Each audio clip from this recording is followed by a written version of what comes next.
Hey, thanks so much for checking out Shelby Road online. My name is Paul, and from the bottom of my heart, I want to wish you a very happy Easter. Today is going to be such an amazing day of celebration. I can't wait to experience it with you. In just a couple minutes, Pastor Dave is going to come and lead us in some songs, and then Pastor Steve, our lead pastor, is going to help us answer the question, what if God could do the impossible? It is going to be an amazing morning. Can't wait to experience it with you. Hey, if you've been supporting our ministry over these past few weeks in particular, I want to say thank you so much for taking that extra effort to get your contributions in through the different platforms we have. If you're considering partnering with us, you can do so in one of three ways. You can text any amount to the number that is at the bottom of this video, or you could jump over to our website at shelbyroad.org, or you could even mail your gifts in to our church office at 4066 West Shelby Road, Shelby, Michigan 49455. Hey, like I said, today is going to be an amazing day. Can't wait to experience it with you. So sit back, relax, and join us in worship. Happy Easter, Shelby Road, from the Pranger family. We miss you all, but if God can raise Jesus from the dead, then He can keep us a united church, even while we are separated from each other. Yes. Yeah. Love you all. Love you all. Happy Easter! If Jesus can raise from the dead, He can save all of our friends and family. Happy Easter. If God can raise Jesus, He can definitely save all of us from this COVID-19, and so that we can get back to church again. Happy Easter, Shelby Road. If God can raise Jesus, He can help us not be afraid. Happy Easter, Shelby Road. If God can raise Jesus, He can cure cancer. Happy Easter, Shelby Road. Jesus is alive. If God can raise Jesus from the dead, then He can mend broken relationships. Happy Easter, Shelby Road. If God can raise Jesus, He can do anything. 1, 2, 3. Happy Easter, Shelby Road! If God can Raise Jesus From the dead, then He can Make a miracle out of this disaster. Bye! Bye! Oh, it's so cold. Happy Easter, Shelby Road. If God can raise Jesus, He can fix broken relationships. If God can raise Jesus from the dead, then He can keep all of His other promises. Hey, Shelby Road! If God can raise Jesus, He can give us peace in hard times. Well, good morning, Shelby Road. Happy Easter. I'm glad that you've joined us this morning. Sing with us on these celebration songs.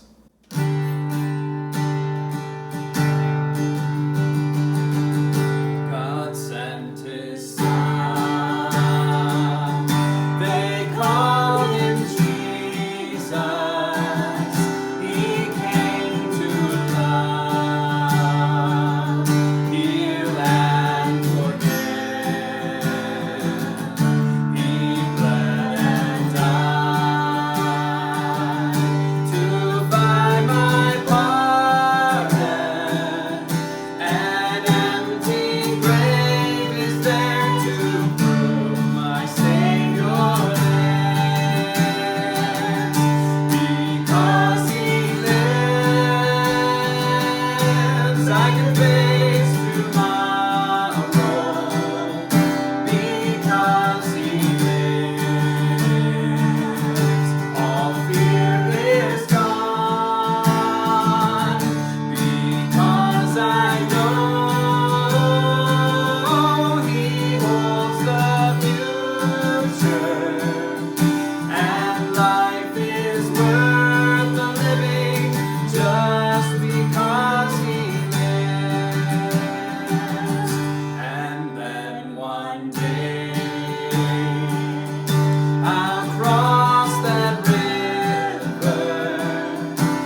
roaring lion declared the grave has no claim on me. Then came the morning that sealed the promise. Your very body began to breathe out of the silence. The roaring lion declared the grave has no claim on me. Jesus, yours is the victory. Yeah, hallelujah. Praise the one who set me free. Hallelujah. Death has lost its grip on me. You have broken every chain. There's salvation in your name, Jesus Christ, my living hope. Hallelujah. Praise the one who set me free. Hallelujah. Death has lost its grip on me. You have broken every chain. There's salvation in your name, Jesus Christ, my living hope. Jesus Christ, my living hope. Oh God, you are my living hope.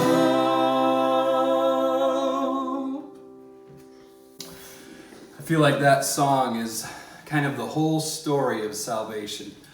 From the point of being lost without God, all the way through the work of salvation and Jesus' resurrection and his victory on the cross. It's just a great song of celebration.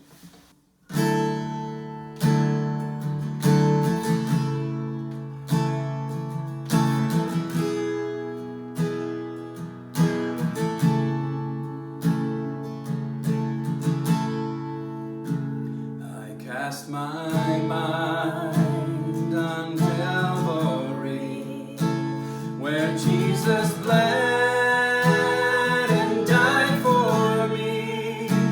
I see his wounds, his hands and feet, my Savior on that cursed tree. His body bound and drenched in tears, they laid him down in Joseph's tomb, the entrance sealed by heavy stone, Messiah still and all alone. Oh, praise the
shall return in robes of white.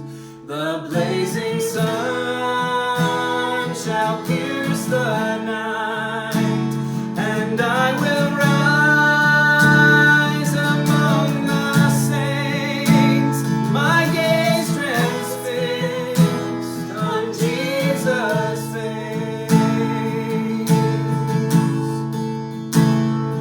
Oh, praise the name of the Lord our God. Oh, praise His name forevermore. For endless days we will sing your praise, oh Lord our God. Shall return in robes of white. The blazing sun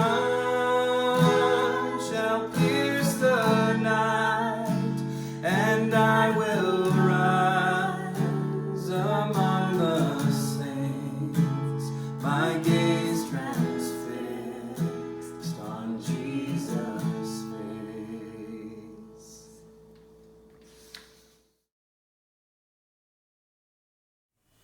Well, good morning, everybody. My name is Steve, and I have the privilege of serving as the lead pastor of Shelby Road Baptist Church. And I'm so glad that you have tuned in to this morning's Easter Sunday broadcast. There's a customary greeting that Christians around the world share on Easter Sunday, and it's this. One person says, "He is risen," and the rest say, "He is risen indeed." So we're going to do it here together. Just give it a try. I know that's kind of weird over the broadcast, but do this with me. He is risen. All right, I'm just going to trust you participated in that. But now I'm going to invite you to greet one another. And we're going to do this in two ways. Either in the chat window here on the YouTube broadcast, you can greet people there, or you can do it over text. If you come to Shelby Road and you normally sit with some people that are near you, shoot them a text. Shoot a couple of texts to people who attend the church who you know are watching today. And just say that, "He is risen," and reply with, "He is risen indeed." I'm going to give you about 60 seconds on the clock to do that. Ready, go.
Well, I hope that you got the chance to greet one another the way that Christians around the world greet each other on Easter Sunday.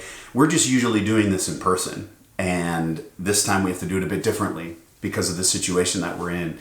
This is an unforgettable Easter Sunday. You will not forget this Easter Sunday for the rest of your life. You'll tell stories about this Easter Sunday for the rest of your life. I know that I will. All week long, I was racking my brain and my heart trying to think of how we create a meaningful Easter Sunday experience in the situation that we're in this year. And to be quite frank with you, it felt impossible to me to do. And that just shows you that I've got a tendency that you also have, we all have this, is to resize God and to shrink Him down to be about the size of the problem that we're facing. Sometimes, depending on the problem itself, the problem feels bigger and closer than our God feels. This happens to us a lot, and we end up with something in our lives that feels totally impossible, totally immovable. And it's important for us to know this truth this morning. Don't miss this. If God can raise Jesus, He can do anything. You've already heard this from some of our families today, but I want to make sure that this gets into your heart today the way that it needs to. If God can raise Jesus, he can do anything. We've got to hang on to this truth today, because no doubt there's something in your life right now that you're facing that feels completely impossible. It feels immovable. And because of this problem that's there, that is looming larger than your God sometimes in your mind and your heart, because of this, you feel exhausted, you feel anxious, filled with fear, filled with uncertainty on this Easter Sunday morning. But there is hope available for us this Easter Sunday morning, 2020, right now where we are. And this hope is found in the Easter story that we open up in Mark chapter 16. So I'm going to invite you to turn to Mark 16 with me. In this story, we are in Sunday morning after the Friday that Jesus was crucified. And we meet three women who are on their way to the tomb in order to anoint the body of Jesus, which is something that you would do for someone that you loved, bringing oils and spices there to anoint the body. Normally they would do this not long after somebody passed away, but because Jesus died on a Friday, Saturday was the Sabbath, and so they weren't allowed to do this kind of work then, so they had to do it on Sunday morning, and they're on their way to do it, and on their way they encounter an impossible obstacle. And that is where we enter the story. Let's go. Mark chapter 16, verse 1. When the Sabbath was over, Mary Magdalene, Mary the mother of James, and Salome brought spices so that they might go to anoint Jesus' body. Very early on the first day of the week, just after sunrise, they were on their way to the tomb, and they asked each other, "Who will roll the stone away from the entrance of the tomb?" Who will roll the stone away from the entrance of the tomb? We're not talking about a stone that was 200 or 300 pounds. We're talking about a stone that was probably several hundred pounds, 700-800 pounds. These three women are not moving this stone. It is impossible for them to do. Even if it was three guys, it would be impossible for them to do. You would need a bunch of people in order to even budge this thing and move it forward. And so they make a note of it. Who's going to roll the stone away? This is the problem that they are facing as they are on their way to the tomb, but they're about to get a big surprise. And we see it as we read on in verse 4. But when they looked up, they saw that the stone, which was very large, had been rolled away. As they entered the tomb, they saw a young man dressed in a white robe sitting on the right side, and they were alarmed. "Don't be alarmed," he said. "You are looking for Jesus the Nazarene who was crucified. He has risen. He is not here. See the place where they laid him. But go, tell his disciples and Peter, he is going ahead of you into Galilee. There you will see him just as he told you." Trembling and bewildered, the women went out and fled from the tomb. They said nothing to anyone because they were afraid. We know that fear only lasted a little while. Eventually, they did go and tell the disciples what they had seen. But what a shocking surprise. They go there and they think that the biggest problem that they have is that they can't move this giant stone. And yet, in the light of the resurrection, against the backdrop of this incredible thing that God did, that problem is easily done away with. So, here's my question for you today. What's your stone? You've got one. I've got one. Maybe you've got multiple of them. Big, huge problems in your life that feel immovable, seem impossible to solve, and are just sitting there in the middle of your life. What is it for you? I think for you, it could be that you're looking for reconciliation in a relationship that you have not been able to figure out how to pull off. Somebody that you were once close with, that you are no longer close with, and you can barely even get them to talk to you, let alone have a restored relationship, and it feels like an impossible problem to solve. Maybe for you, it's your marriage. Maybe your marriage today is in a state that you can't fix. At least you can't see how to repair it. And you think, man, if we could only get back to what we once were, but I have no idea how to make that happen. It feels like an impossible problem to solve. Maybe for you, it's an addiction. You have been looking and longing for freedom from an addiction for a long time.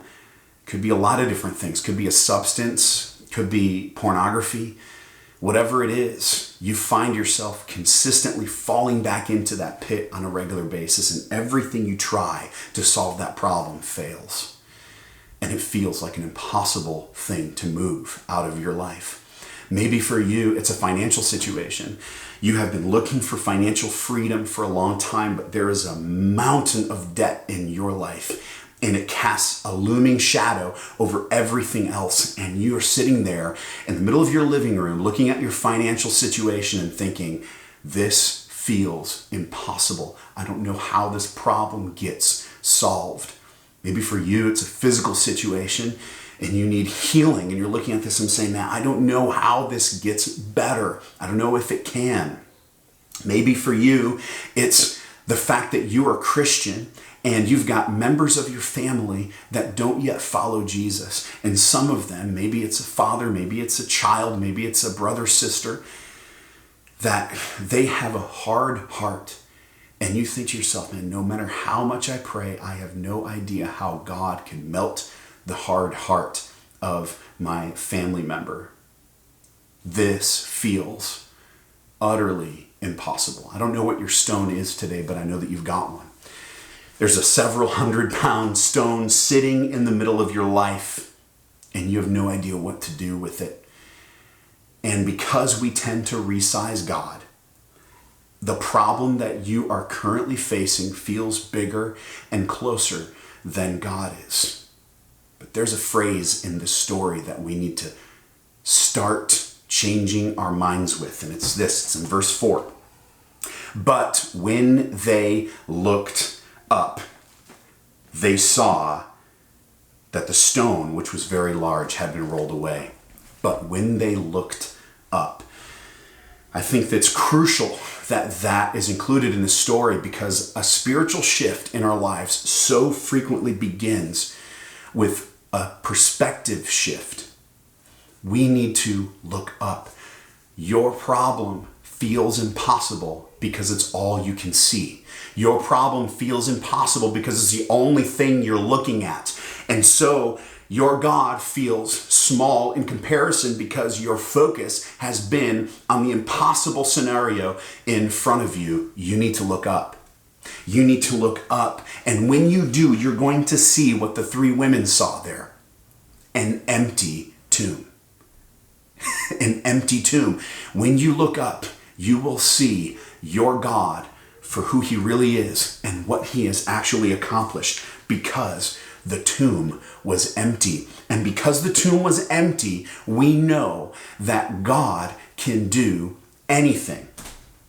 This was the ultimate impossible thing that God pulled off. Bringing somebody back from the dead, overcoming death, and achieving resurrection in Jesus, the first fruits of all creation, to give us that to look forward to. That was the impossible thing. See, whatever problem that we think we're facing and feels like the biggest problem in our life is not actually the biggest problem in our lives. The biggest problem in our life is that we have sinned, rebelled against God, and now death is coming for us. It's just a reality, and no one can solve that problem but God. And he did. And we know that he did because the tomb is empty. Easter Sunday shows us that he raised Jesus so he can do anything. That stone that's there is easily rolled away against the backdrop of the resurrection, because he already solved your biggest unsolvable problem. We know that death looms large today. In fact, we might know this today more than any other time, that death looms large. In fact, our church has already been touched by this very recently in this pandemic. One of our longtime members and longtime staff members named Vern became sick with the coronavirus and passed away earlier this week. And we can lose hope at that reality, or we can look up and we can realize this truth, that God already achieved the impossible for Vern. You see, there are stories about Vern a long time ago. Before he became a follower of Jesus, before he gave his life to Jesus, he was a different man. He was not a happy man. And when he gave his life to Christ, when Jesus pulled off the impossible for him and saved him, it changed everything.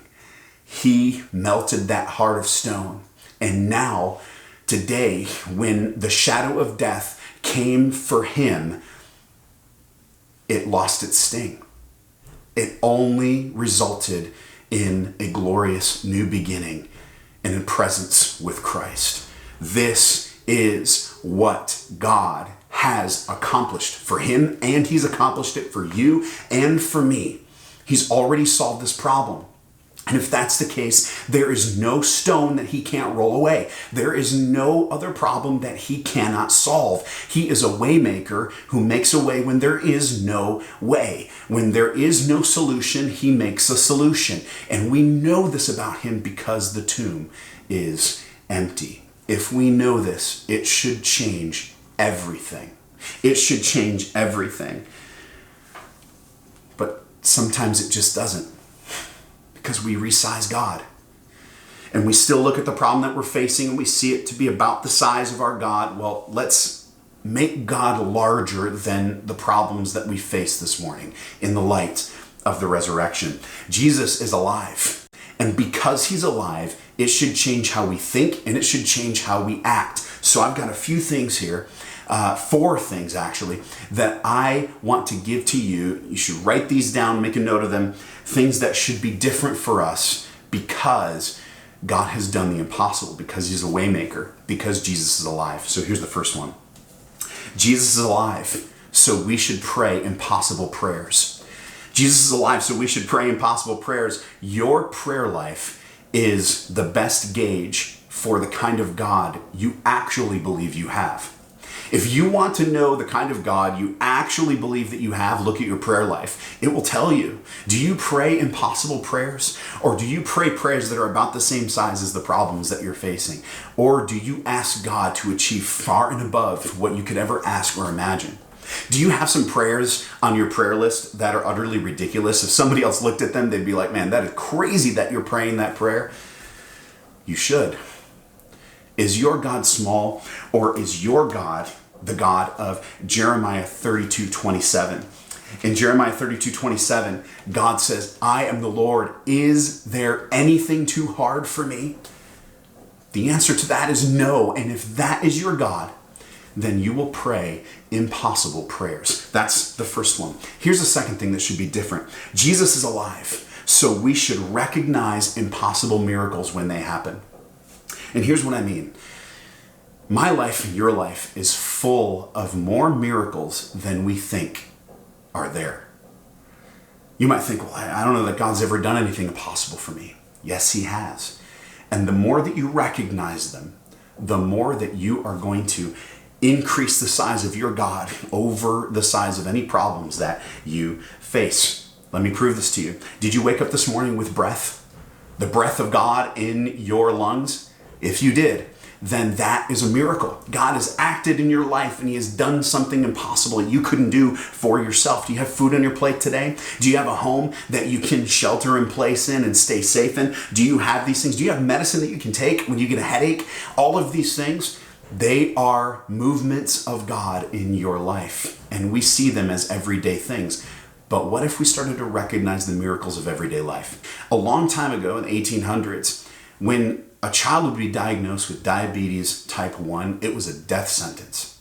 And yet, all through that time in history, there were scientists and doctors working on research, and eventually they developed what was considered to be at the time a miracle drug called insulin. They would have wards full of kids who were falling into comas and were dying because of this. And when they created insulin. They brought it into these wards and started injecting these kids with it. And within minutes, they started waking up from their comas. It was, can you imagine seeing that? It was a miracle. And nowadays, it's just a drug that we have that's available for people. Don't miss the miracle in the mundane.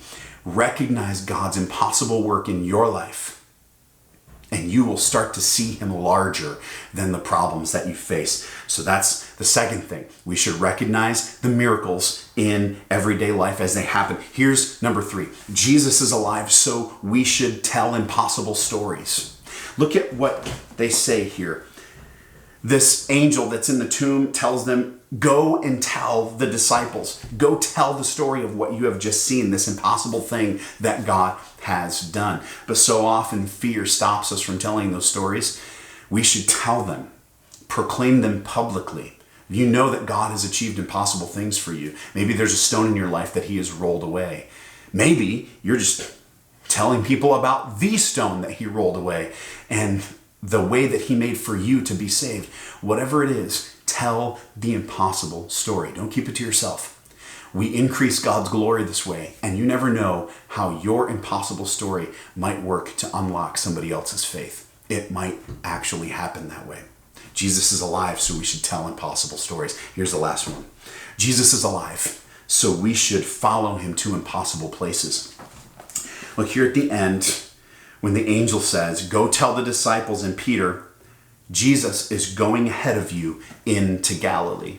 To go into this place at this time with the cultural climate was a risk for the women and the disciples. It just was to be associated with Jesus at this time. But he says that he's going ahead of you.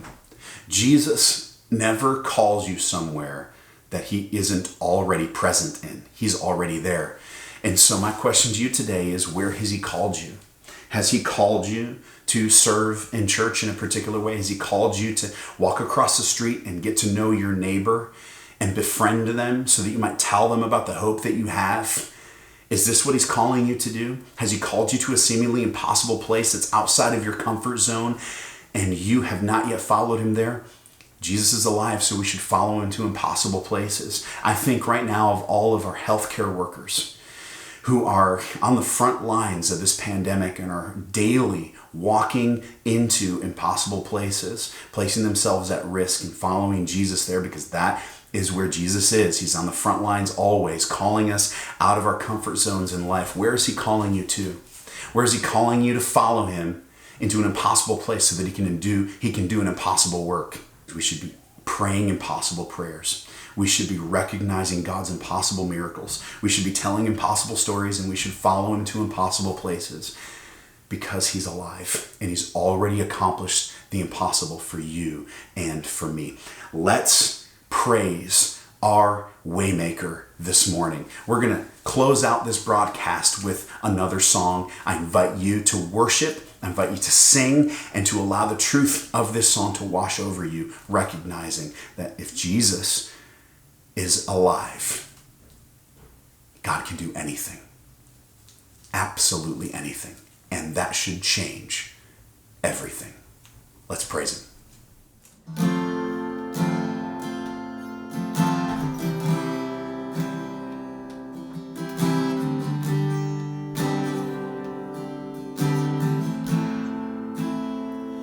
You are here, moving in our midst. I worship you. I worship you. You are here, working in this place. I worship you. I worship you. You are Waymaker, miracle worker, promise keeper, light in the darkness, my God, that is who you are. You are Waymaker, miracle worker, promise keeper, light in the darkness, my God, that is who you are. You are here, touching every heart. I worship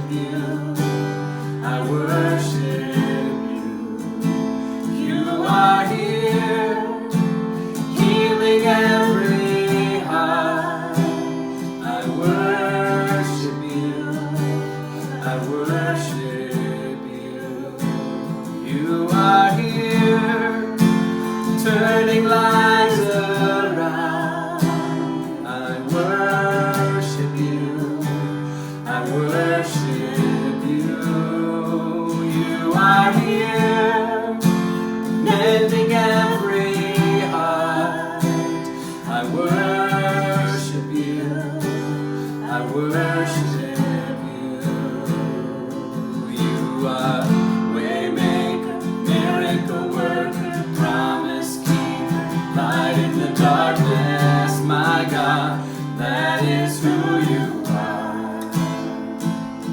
You are waymaker, miracle worker, promise keeper, light in the darkness, my God, that is who you are.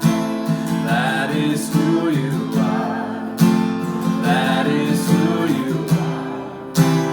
That is who you are. That is who you are. Waymaker, miracle worker, promise keeper, light in the darkness, my God, that is who you are. Even when I don't see it, you're working. Even when I don't feel it, you're working. You never stop working. You never stop working. Even when I don't see it, you're working. Even when I don't feel it, you're working. You never stop working. You never stop working. Even when I don't see it, you're working. Even when I don't feel it, you're working. You never stop working.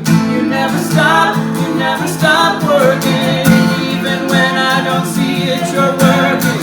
Even when I don't feel it, you're working. You never stop working. You never stop working. Waymaker, miracle worker, promise keeper, light in the darkness, my God, that is who you are. You are waymaker, miracle worker, promise keeper, light in the darkness, my God, that is who you are. That is who you are. That is who you are. That is who you are. That is who you are. You are waymaker, miracle worker, promise keeper, light in the darkness, my God, that is who you are. Thanks so much for watching Shelby Road Online. We hope that you and your family have a wonderful Easter. If you'd like to give to the ministry of Shelby Road, you can give in 3 ways. Mail it in, give online, or text to give by texting any amount to the number on the screen. All 3 ways are listed on our website at shelbyroad.org. If you'd like to get connected with us, we will be having a Zoom meeting at 8 p.m. tonight. You can email me at acook@shelbyroad.org for details. Thanks so much, and hope you have a wonderful Easter.